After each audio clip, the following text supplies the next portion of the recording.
Gorry. Bonsoir, Lady Chilton. Vous avez vu qui s'est invité ici ce soir? Oui, surprise désagréable. Pourquoi est-elle venue ici? Apparemment, pour essayer de convaincre Robert de la soutenir sur un projet frauduleux auquel elle s'intéresse. Le canal argentin. Elle s'est trompée de personne, n'est-ce pas? Elle est incapable de comprendre une nature intègre comme celle de mon mari. Oui, j'aime assez l'idée qu'elle n'a pu qu'échouer si elle a cherché à prendre Robert dans ses filets. Oh, c'est merveilleux de voir quelles erreurs stupéfiantes peuvent faire des femmes, disons, intelligentes. Mais je ne qualifie pas d'intelligentes les femmes de cette espèce. Je les qualifie de stupides. C'est souvent la même chose. Bonsoir, Gorry. Bonsoir, Lady Chilton. Alors on est bien d'accord?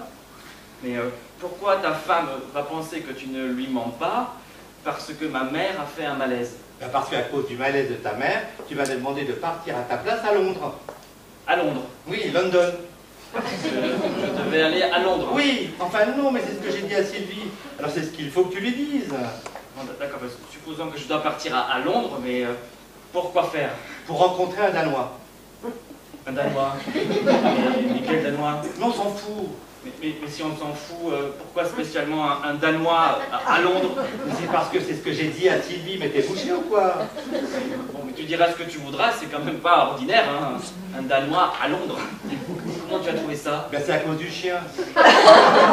Du chien? Le chien, Quel chien? le chien du nouveau vigile. Ah oui, oui, l'horreur là. Oui, voilà, l'horreur. Figure-toi qu'il m'a bouffé mon pantalon. Ah, C'est pas vrai, mais c'est qu'il est vorace. Mais attends, mais c'est pas du tout un Danois, c'est un pitbull. mais on s'en fout, c'est la même chose. Ah, mais alors là, je suis pas du tout d'accord avec toi, Jacques, mais alors pas du tout. Ah non, non.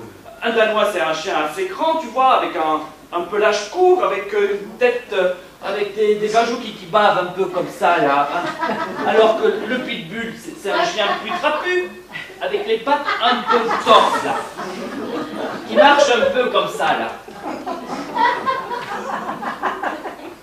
Tu vois? On s'en fout. Dans votre cas, Robert, un aveu ne ferait pas l'affaire. L'argent, si vous me permettez, est un sujet délicat. Si vous décidiez de tout avouer, vous ne pourriez plus jamais parler de morale. Et en Angleterre, un homme qui ne peut pas parler de morale 2 fois par semaine à un vaste auditoire populaire et immoral est vraiment fini en tant qu'homme politique. Il ne lui resterait rien d'autre comme profession que la botanique ou même l'église. Un aveu ne servirait à rien et vous mènerait à la ruine. Bon, j'appelle Sylvie. Oh, je te dis, surtout pas, surtout pas. Mais qu'est-ce que t'as là? Qu'est-ce que c'est cette tête-là? Mais qu'est-ce que tu me caches? Rien. Rien. Bon, donc je l'appelle et on lui dit ce qu'on a dit, hein? Ah, mais elle ne va pas me croire, elle ne va pas me croire. Mais si, mais écoute, décontracte-toi, sois naturel, écoute, ça va bien se passer. J'ai tout prévu, tout. Non, non, pas tout, pas tout. Mais si, mais si. Ah, mais... Bon, je ne connais rien par l'expérience, mais que je connais un tant soit peu par l'observation, je pense qu'il y a dans le succès, le vrai succès et l'ambition, quelque chose comme une absence de scrupules. Dès lors qu'un homme s'est fixé d'arriver à un certain point, dans son cœur et dans son âme, s'il doit escalader la falaise, il escalade la falaise. S'il doit marcher dans le bourbier, eh bien, il marche dans le bourbier. Évidemment, je parle seulement de la vie en général. Ne fais pas comme ceci, moi je fais comme cela, c'est ma manière à moi. Moi je dis comme cela, mais on dit comme ceci, c'est plus juste ainsi. Ne va pas par ici, moi je vais par là, passer passera pas. Selon moi c'est par là, selon lui c'est pas ça, et que reste sans moi. Oh mon amour, la vie à deux, tu vois, c'est pas si simple. Dis-moi ce que l'on croit, dis-moi ce que l'on croit. Ne mate pas celle-ci, mais je matais celle-là, et c'est moins grave, tu crois. Fais-moi un bisou là, suis-moi, on va au lit, tu ne penses qu'à ça. S'il partait là-bas, donc you and me, je veux rester ici.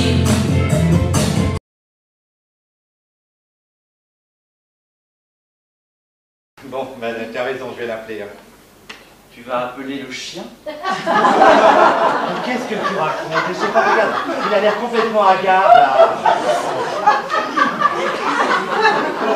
Danske, Bolic, Brassenbro, Brassenbra, oui, Slovak, Kragur, oui, Armstrong. Voilà, il t'attend. Tu parles danois? Oui, oui, bon, alors tu vois bien que je ne t'avais pas menti. C'est fou ça, tu parles danois? Oui, c'est bon, ça va, ça va. Nathan, mais il y a vraiment un chien à Londres? Bertrand, tu me fatigues. Il ne comprend rien. Pourquoi ne m'appelez-vous pas Laura? Je n'aime pas ce prénom. Vous l'adoriez autrefois. Oui. En voilà l'explication. Arthur, vous m'avez aimé jadis. Oui. Et vous m'avez demandé de devenir votre femme. C'était la conclusion naturelle de mon amour pour vous. Et vous m'avez abandonné parce que vous avez vu ou prétendu voir le pauvre vieux Lord Mortlack essayer de flirter intensément avec moi dans le jardin d'hiver à Tenby. Je crois me souvenir que mon avocat a réglé cette affaire avec vous selon des termes dictés par vous-même. À cette époque, j'étais pauvre et vous étiez riche. Tout à fait. Voilà pourquoi vous avez fait semblant de m'aimer. Non, Bertrand, où tu vas? Mais oui, mais où il va, là? Veux-tu rester là, toi? Veux-tu rester là? Regarde, mais il s'enfuyait, dis-donc. Il s'enfuyait, salaud. Enfin, j'ai reçu quand il m'a dit de... Bertrand, viens ici tout de suite. Viens ici. Demande pardon à monsieur. Pardon, monsieur. Un bracelet en diamant en forme de serpent avec un rubis? Oui. Comment avez-vous deviné? Parce qu'on l'a retrouvé. En fait, c'est moi qui l'ai retrouvé. C'est ce bracelet, n'est-ce pas? Oh, oui, mais je suis si contente de le retrouver. C'était un cadeau. Vous ne voulez pas le mettre? Oh, mais certainement, vous pouvez me l'avoir.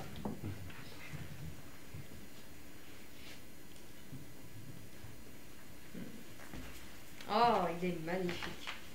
Il rend très bien sur moi, n'est-ce pas? Oh, si, beaucoup mieux que la dernière fois que je l'ai vu. Quand l'avez-vous vu pour la dernière fois? Oh, il y a 10 ans, sur Lady Berkshire. À qui vous l'avez volé?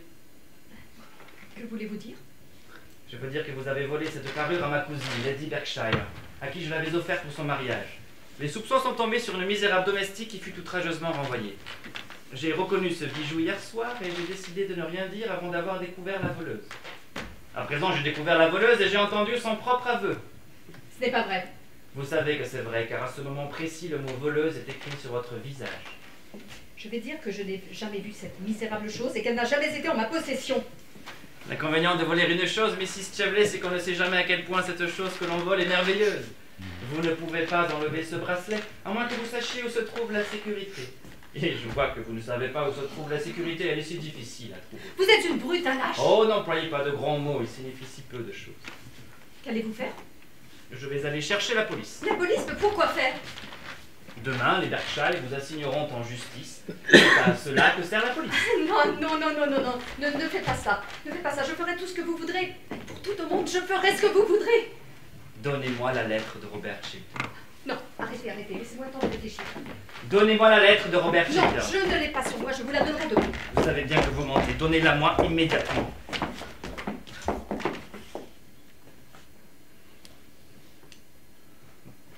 C'est bien celle-là?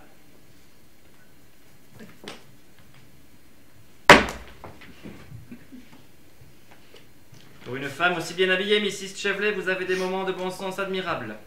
Je vous félicite. Je t'aime moi aussi, une chanson centrale, une chanson.